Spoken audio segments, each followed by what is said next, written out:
a little under the weather, but we are back with the 11th and final part of the NBA Top 100 Players of All Time list.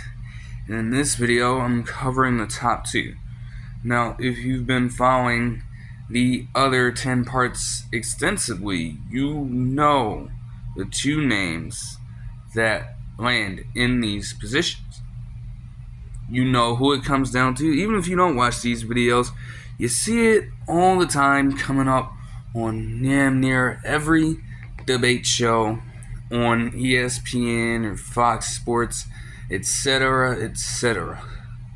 We are left with Jordan, and we are left with none other than LeBron James.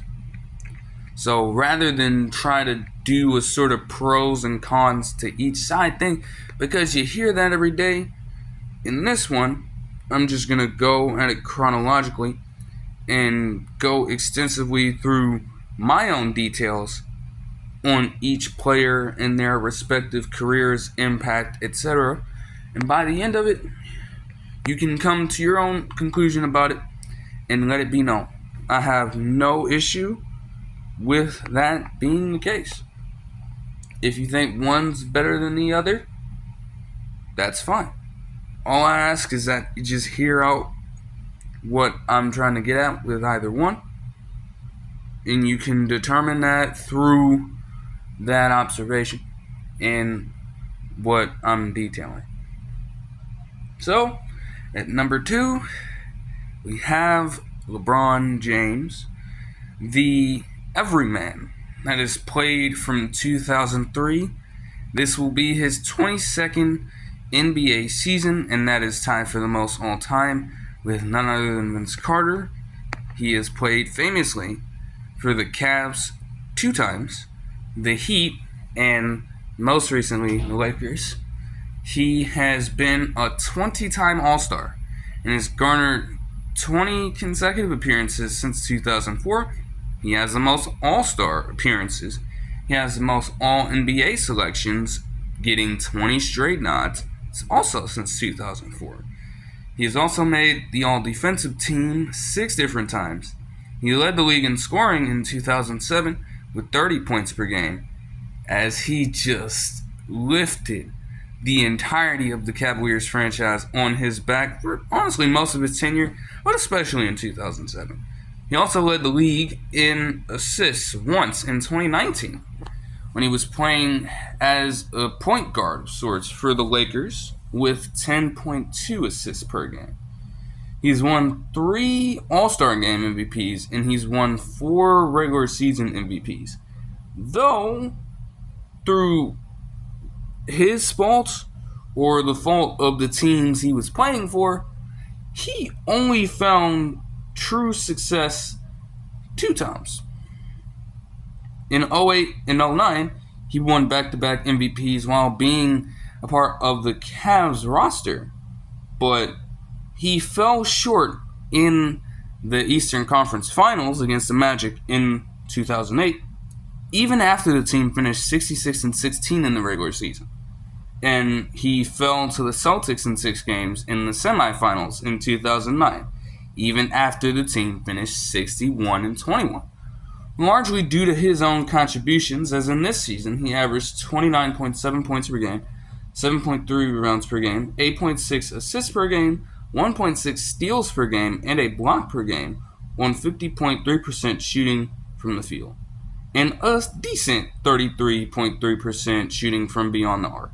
But obviously, he was nowhere near a threat from there back then, as he is developing into a little bit now.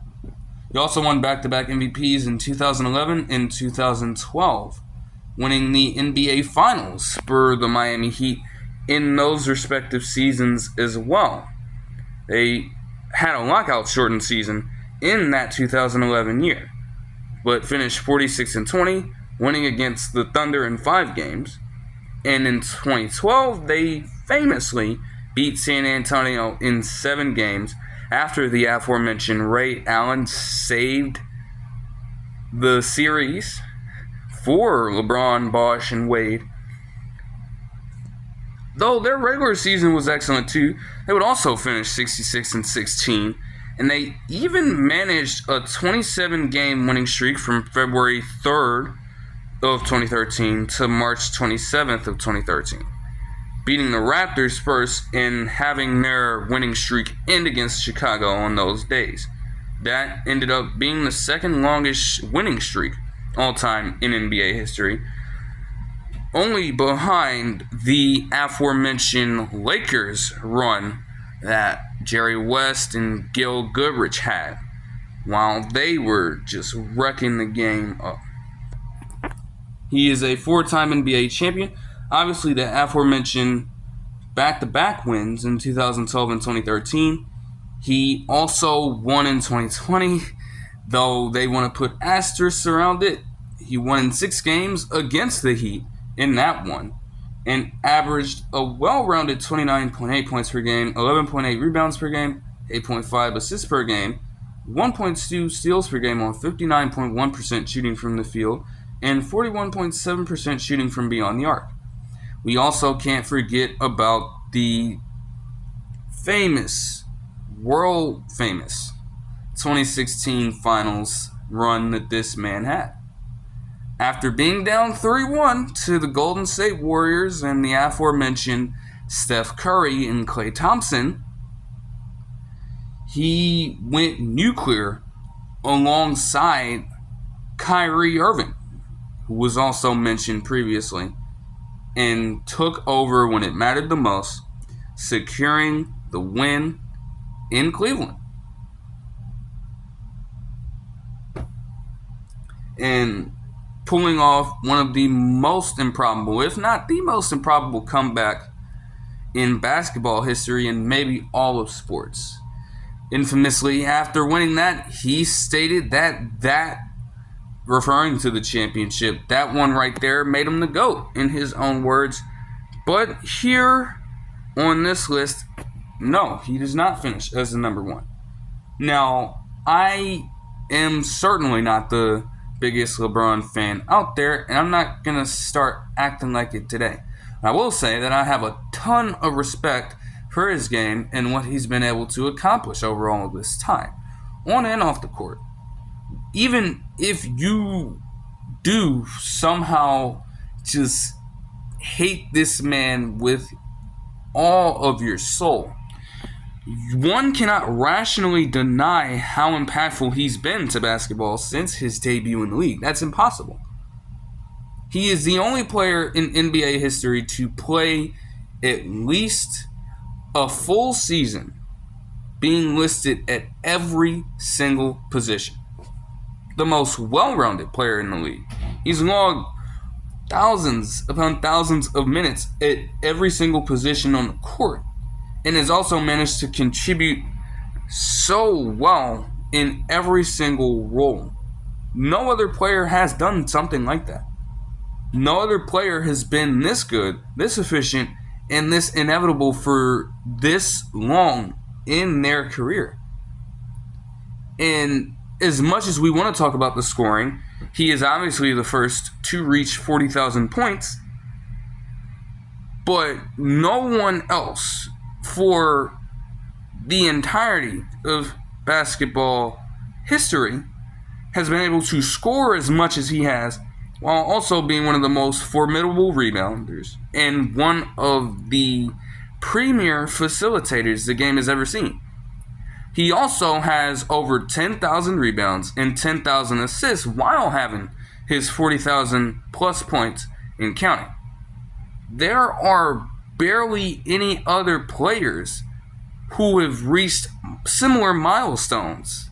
You have to go all the way down to potentially 20,000, 10,000, and 10,000 to find at least one or two people who fit in those categories. He is the only player to reach that point. He will create even more history when and if Bronny does good enough to log real-time minutes, maybe some garbage time minutes if it's getting that bad for the Lakers out there, but he could become the only player in history to ever take the floor with their son. This talent of his has been used to explore other ventures in film and television, regardless of how people may view his acting skills and such. It also has not been, out of character for him to speak out on social justice issues and matters of activism. He's been a spokesperson for respective teams of his, and he's been one of the faces of the league in multiple regards relating to this. He is a brand. He is one of the biggest brands in sports. He is an active billionaire while still playing, and he can continue to compound on this well. Now, there is certainly a polarizing aspect to his game as well. His move to Miami in creating the Heatles trio was the first modern day instance of player empowerment. Even if you want to give the Celtics credit for being the first big three of sorts, he used his influence and leverage to do away with his old team and join forces with another established duo. His power was used to force their hand, and there's nothing they could have done about it. He got a couple of championships out of it, but the press conference in which he stated that he would win not one, not two, not three, not four, not five, not six, not seven. Yeah, they weren't that fucking dominant. They were feared, but they did not do all of that damage. And they certainly got off to a slow start in that regard. And even with them winning or not, he was public enemy number one for years. And it's going to haunt him that he held that press conference on national television to announce his move to South Beach. The league as well is forever scarred by this. The core three would break up due to a variety of reasons. Cap space was an issue. They all were starting to regress in some ways. LeBron, not so much, but especially Wade and Bosh afterwards. Oh yeah, they were never the same truly after this. And Bosh obviously retired early with blood clots in his system, unfortunately. Now, any of these big threes today who can be, have roots in what the Heat were able to do in 2010. Look at the Nets with Harden, Kevin Durant, and Kyrie that failed. They suffered a similar fate. The Suns are going through this right now. It's still ongoing. But for the couple of seasons that they've all been a unit, they have not been successful. The Clippers recently broke up a chance at a big three by letting Paul George walk and not getting anything back for him. Now you have an older James Harden and Kawhi Leonard. Both of these players, all three of these players have been mentioned on this list, but as a trio, they could not make it work. And then you threw Russell Westbrook in the mix too, trying to have him off a bench, putting up some solid numbers for you, or at least that's what you thought would happen. And that did not pan out either. Now, his commentary has also drawn some controversy.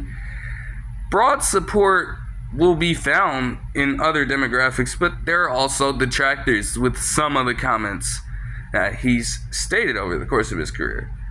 And the debate between him and Jordan, it doesn't really help his case here.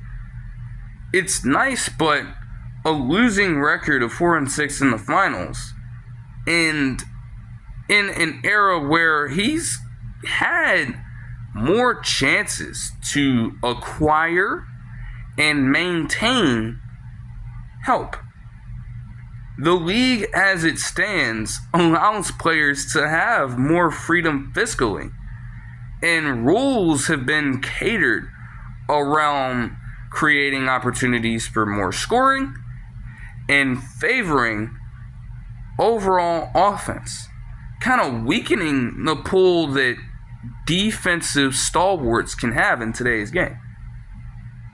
Now, most people, including myself, we don't know a league without LeBron James at this point. He has played more years in the NBA than I've been alive, and that stands the case for a lot of people, including some of the very people he suits up with on the court. Now, his days are numbered. There's no question. And he's certainly beaten Father Time, but it's only a matter of time before seeing LeBron play any sort of pro basketball will be no more. It won't be too much longer in terms of a number of years. Could be within the next couple. We don't really know right now. But we can only cherish these next few seasons or so with his presence as a player in the league. Now, we don't need to go overboard like I see so many fucking people do. But you don't want to put yourself in a spot where you're just trying to shit on this man's entire career. Because let's face it, he's reached the highest of heights. And he's excelled and maintained that status for more than 2 decades as one of the 2 greatest players in NBA history. You don't want to shit on his entire career because you know, no matter how much you do that, you will certainly miss him when he's gone. And you're going to regret acting this way now while he's here instead of, taking these moments for what they are. Greatness personified. Like some of the trolling, I get some of the trolling, but some of the straight up haters, like, you can do that all you want to, but it's like, yo, you're missing out if you're just going to do that the whole time. As I mentioned, he surpassed the top total points mark held by Kareem Abdul-Jabbar for nearly 35 years. But he broke it on my birthday of 2023 against the Thunder, doing so within the waning seconds of the third quarter, hitting a fadeaway step back over Kenrich Williams to set the record, and he got a standing ovation. A few games before that, he said he wasn't going to cry when he broke the scoring title. The nigga cried when he broke the scoring title, dropped an F-bomb, so on and so forth. They lost that game. But you know what? I don't think anybody cared.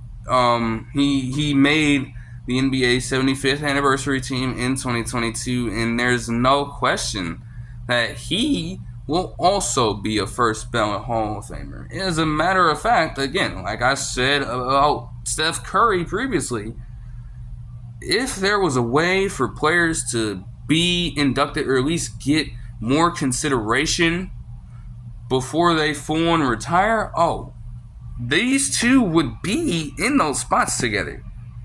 And I detailed all that. It's like sworn rivals in a way, uniting together to bring home the gold.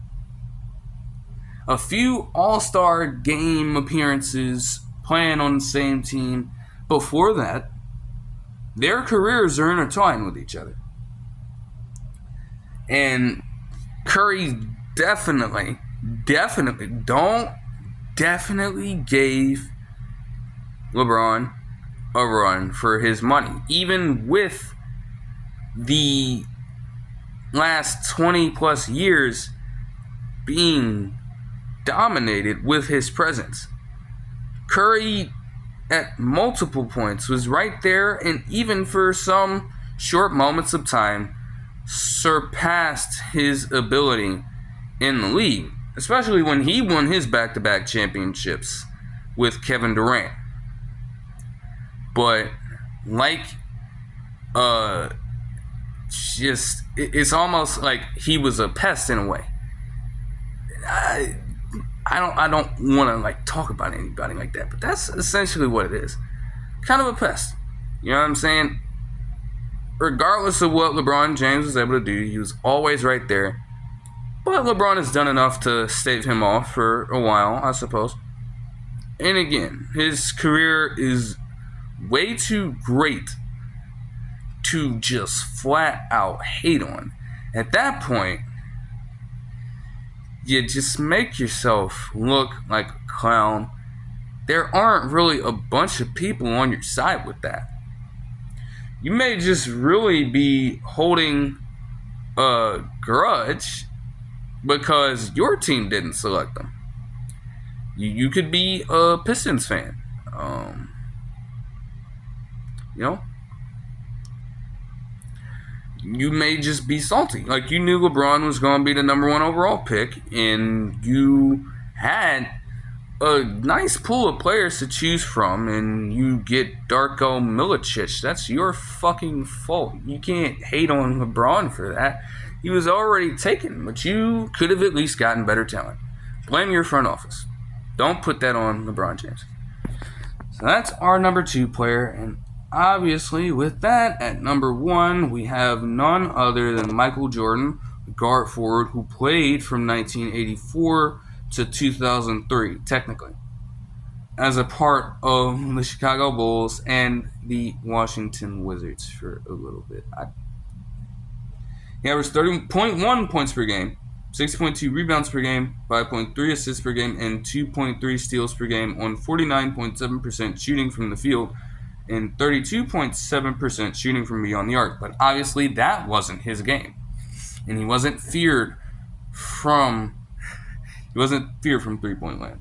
Now again, he had early retirements in 1993, part of 1994, and also from 1998 to 2001 before rejoining the NBA and becoming a part of the Bulls again, and then the Wizards respectively. He was a 14-time All-Star. He made the All-NBA team 11 times. He has the most first-team all-defensive appearances in NBA history, or tied for the most. He won the Defensive Player of the Year in 1987. He led the league in scoring 10 different times from 1986 to 1992, and also from 95 to 1997. He averaged 37.1 in 1986. He led the league in steals 3 different times in 1987, 1989, and 1992, with a high of 3.2 steals per game in 1987. He won 3 All-Star Game MVPs and 5 different MVPs. He, in contrast to LeBron, 4 of the 5 MVPs he won, and some of the later ones are debated, but he was successful in every sense of the word. 4 of 5 MVP campaigns resulted in championships for him. The only one that did not come to be was in 1987, though he averaged 35 points per game, 5.5 rebounds per game, 5.9 assists per game, 3.2 steals per game, and 1.6 blocks per game on 53.5% shooting in the regular season. They faltered to the Bad Boys Pistons in 5 games in the Eastern Conference semifinals. He won in 1990, 1991, 1995, and 1997, winning each time in the NBA Finals. He finished 61-21 in 1990, winning in 5 against the Lakers. In 1991, the team finished 67-15, winning in 6 against Portland in a back-to-back scenario. In 1995, he was the best player on the, at the time, best team in the NBA's history when it comes to regular season performance, as they finished 72-10. They had an 18-game winning streak that started on December 29th, 1995 and ended on February 4th, 1996, which is tied for the 11th longest winning streak in NBA history. And even with Golden State in 2015 getting their 73-9 record, they were obviously the most accomplished regular season team to go on to win the NBA Finals. Their record in the playoffs, too, was one of the better runs in NBA history, as they finished with an overall record that tops or is at the top of the list when it comes to combined regular season and postseason records in NBA history. They would win in 6 games against the Supersonics in the NBA Finals that year, and in 1997, in the battle of regular season MVP between him and Karl Malone, that Karl Malone ultimately lost, he would beat Utah in 6 games in the NBA Finals with the infamous shot that capped off his Bulls career and haunts Byron Russell to this day. Obviously, 6-time NBA champion with 2 separate three-peats and 6 Finals MVPs. In 1993, he would average 41 points per game, which is the 3rd highest mark in a single series for the NBA Finals. 8.5 rebounds per game, 6.3 assists per game, 1.7 steals per game, on 50.8% shooting from the field and 40% shooting from beyond the arc. And numbers would, for the most part, remain over at least 31 points per game and have solid assist numbers as well. Although 1991 stands out as he averaged 11.4 assists per game. Rarely do you hear that in the same sentence. Michael Jordan in passing? That's a rarity. 1996 is a down year for scoring, but obviously with the likes of Scottie Pippen and others, he may not have felt too much of a need to dominate that part of the offense. Now again, it's obviously a hot debate. It may be cooling down because of the sheer amount of attention and coverage that this very debate gets. But why do I have Jordan at number 1 ultimately? Well, we have to just go all the way back.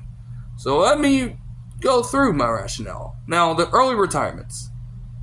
In the eyes of supporters and subscribers to the notion of LeBron being the GOAT, they will cite his early retirements and how they may have hindered the height of his abilities in his career.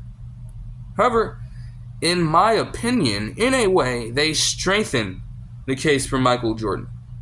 Because in the short amount of time that he was actually on the court playing basketball, he got the best of both worlds. He was a sizable 2 guard who could play the 3 at times. And he is one of the better, if not the best, 2-way player in NBA history. He was an athletic freak of nature with a great touch in the mid-range area, and he terrorized the league for nearly a couple decades. True parity and success was experienced firstly when he was in his score-first mindset at a younger age, building up a reputation for himself, getting his name out there more than just the baby boy from North Carolina, the University of North Carolina, after hitting that clutch shot in the national championship a couple years prior. Then, when he was out of the league entirely for a few seasons at a time, championships would be won in his absence, with the Rockets getting back-to-back wins. There is a good chance that Jordan could have went for 8 straight championships, and his career could have closed out in 1998 if he did not go through the early retirement in 1993. Obviously, there's a lot of conspiracy behind it, because of some of his off the court issues with gambling and such. Also, his father's death preceded his win in the 1993 NBA Finals, and maybe a combination of both could have led him to take time off from playing basketball. I don't know how true that could be. Some of these things could play a factor, though. I don't understand why he played with the Washington Wizards starting in 2000. I don't know. But in another case, and this needs to be said, okay? Another aspect that works in Jordan's favor is precedent. Now, LeBron is a popular name around the world, and his contributions have turned into legitimate business. But Jordan has a pristine victory in this regard. James had benefits from the evolution of technology, social media, and the internet, as well as the start of defined player empowerment in the league. Meanwhile, Jordan, you look back then, there were not a whole lot of examples for him to follow. And even with the duo of Larry Bird and Magic Johnson captivating audiences with their rivalry early on, starting back when Indiana State played Michigan State in the 1978 National Championship, guess what? The league was fucking dying. They were so very close to bankruptcy. Controversy surrounded every single aspect of the league as a whole. The problem with drugs and crack cocaine was prevalent. Teams were having their players using it at all times.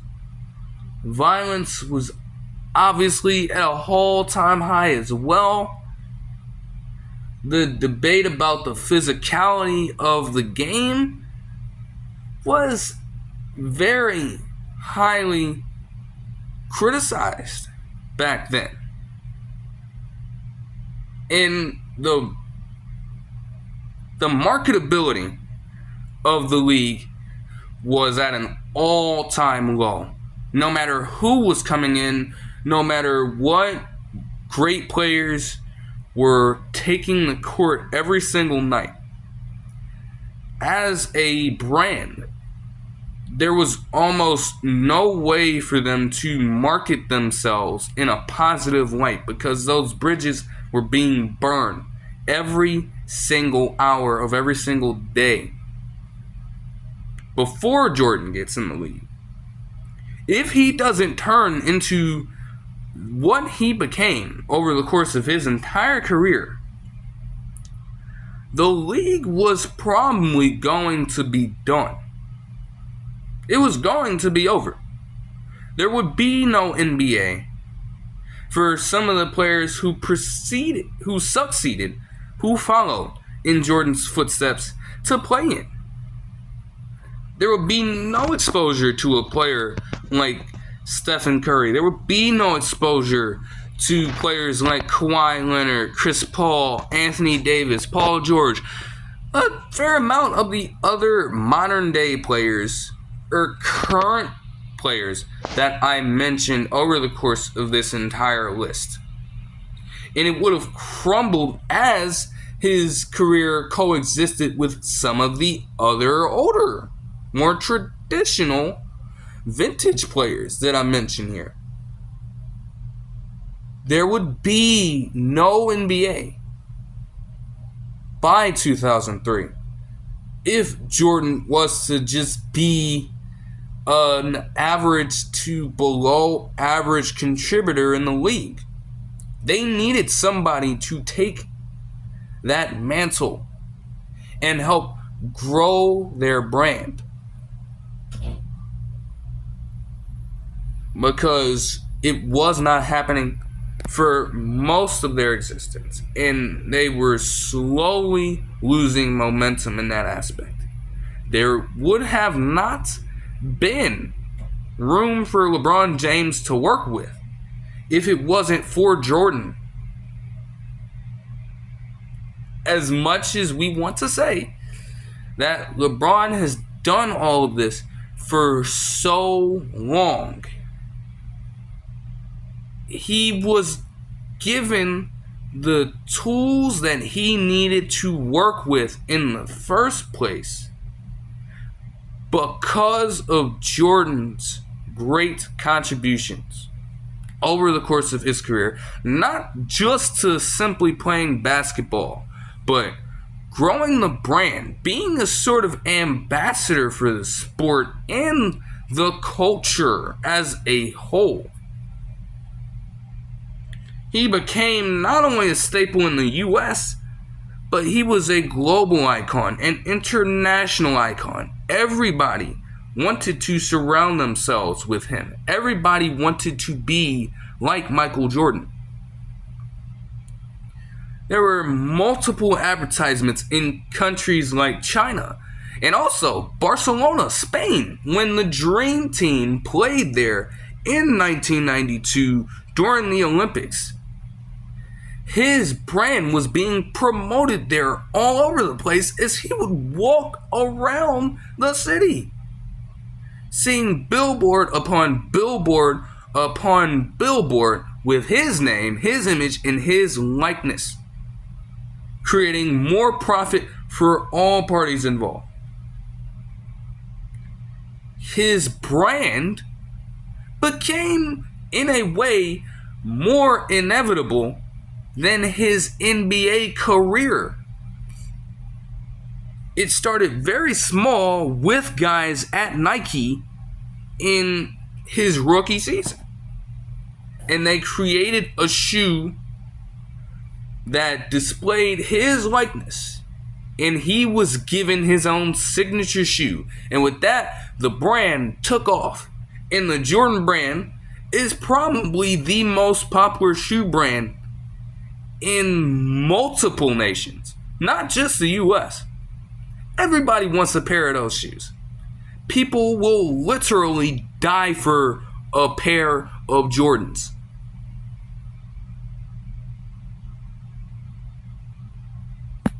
As great as LeBron is and as revolutionary as his contributions have been, Jordan walked this path first and set multiple milestones and precedents, some of which have been passed and a lot of which have not been.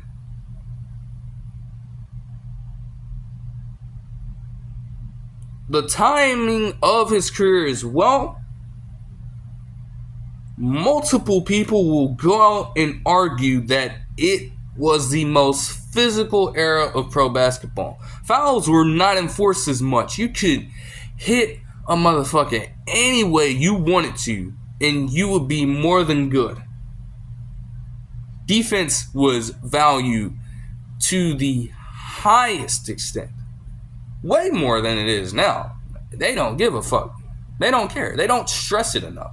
Even though they will try and act like they do, they don't.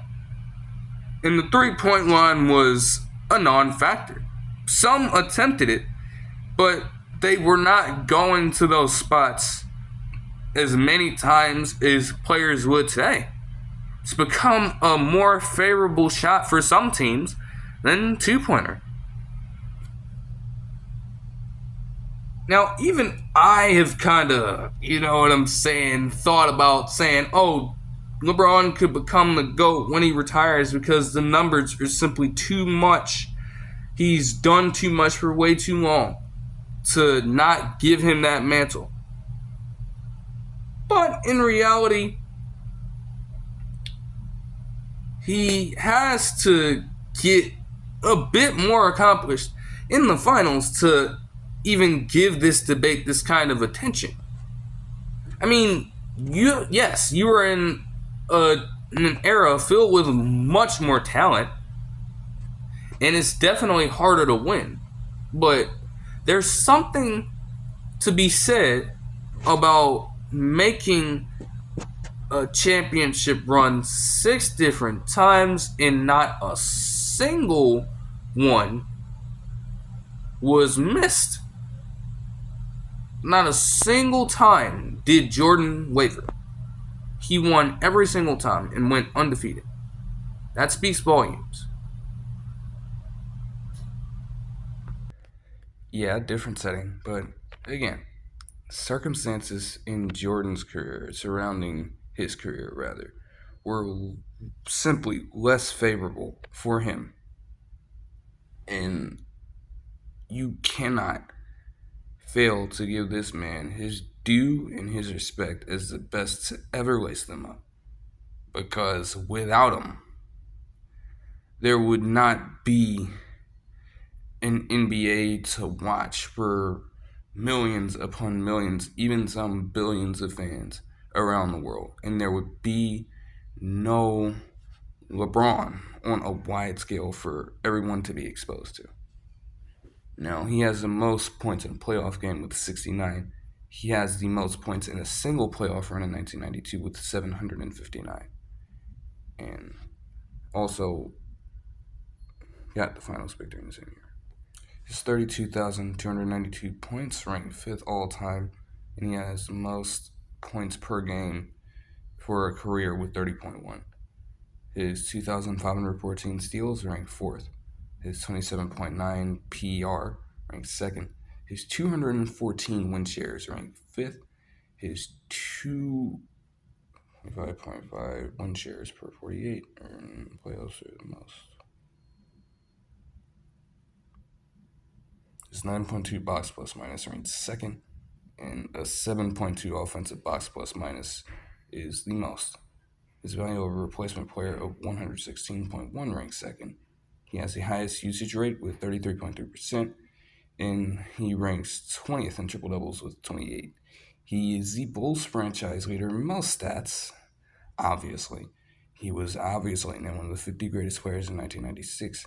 He was named as an official member of the NBA 75th anniversary team in 2022, and he is a Hall of Famer as a player, not as a fucking owner. Thank goodness he relinquished his stake in the Hornets franchise recently, because goodness gracious, this man was fucking garbage in that department. But that'll do it this one, and we'll cap off this sort of summertime venture here. Obviously getting it done with, a couple weeks to spare before the 2024-25 season gets underway. Appreciate everyone for tuning into these, as I even managed to get my highest watched video off of one of the videos from this very series, so I'm very appreciative of that. And if you're watching this recently, then hey, just get ready for the season to come. And if you're watching this, say, months, years down the line, this entire series took place before the start of the 2024-2025 NBA season, just so everyone isn't confused. I hope you guys enjoyed this one and all of these, and I will see you guys in the next one. Maybe there is some NBA content to come. Just stay tuned for it. Peace.